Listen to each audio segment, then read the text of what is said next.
Those two things when you have such a disappointing, loss.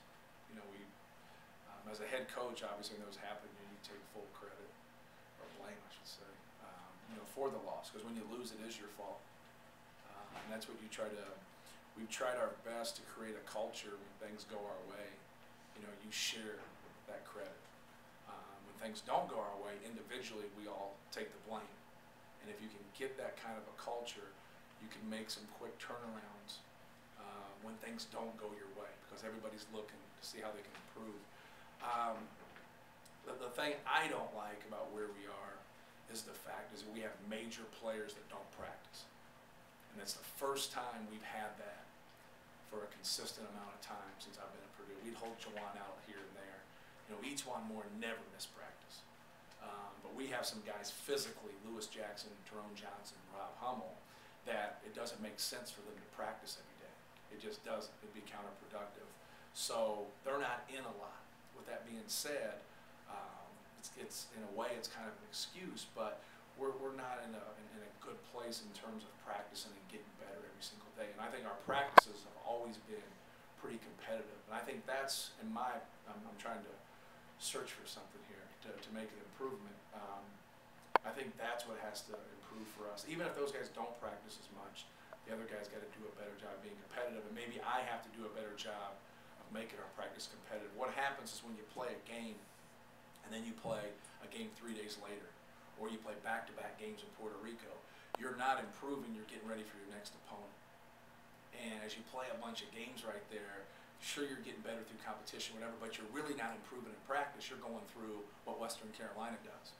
And for us, looking at it right now, I just didn't think we had a mature approach to the game. Now, you couldn't see it before the game, or as a coach, you would do something to change that. I just didn't think we had a mature approach or respect for Western Carolina. And you would think after playing High Point and playing some teams at your place that, should have beat you. I thought High Point should have beat us. I thought they played better than us.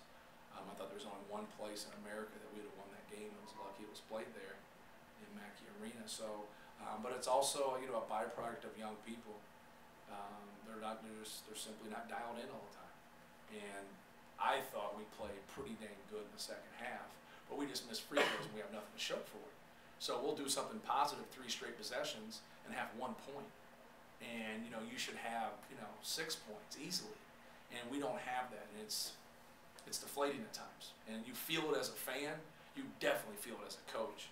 But what you did was you executed, you ran things, you got a good shot, you got fouled, and you get no points. So with that being said, as a coach, you got to keep going back to the well. So for us, I think we got to grow up, be a little tougher. Some guys are struggling. They can't feel sorry for themselves. They got to find a way. And there's an old saying in basketball, if you don't like the hole you're in, then stop digging. And with some individuals in our team, that's what they have to do. Now, some of it's mental, and some of it's just getting in the gym and working on your free throws.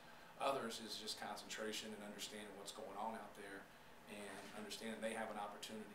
And opportunity knocks sometimes 20 times, 30 times. Sometimes opportunity knocks once. If you don't take advantage of it, it might not come back around. So we got to get some things figured out, but each guy's got to look in the mirror and make their own improvements. That was a long answer. Good. 3 minutes I was hoping just to talk and then no one else would have anything. But no way, Cliff. I didn't hold my breath. No way.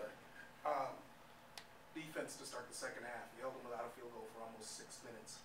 Can you talk about that and just what was different in that? Well, I felt they had some very good guards. I thought they had some guards that Coach Hunter could run some things in a system and get them shots. But I thought if they didn't get shots in their system, they could still go and make one-on-one plays. Sometimes when you play people, if you take them out of what they do in their system, you're really going to stop. But I thought with Mutombo, Boggs, the point guard, his name's escaped me, he was a good player. He was very shifty. I thought they could go make some plays. The Cole kid can really shoot. He made a couple pull-ups that are kind of uncharacteristic. He might have had like 3 or 4 threes. 3 or 4 twos coming into this game. So, we just had to stick with them, knock them out of what they wanted to do, not give them angles, and just not let them get any rhythm shots. And I thought we did a better job of that. With that being said, they scored 29 points in the first half, which I didn't think was terrible. team that can do better than that. But holding someone to 29 points at half is not terrible.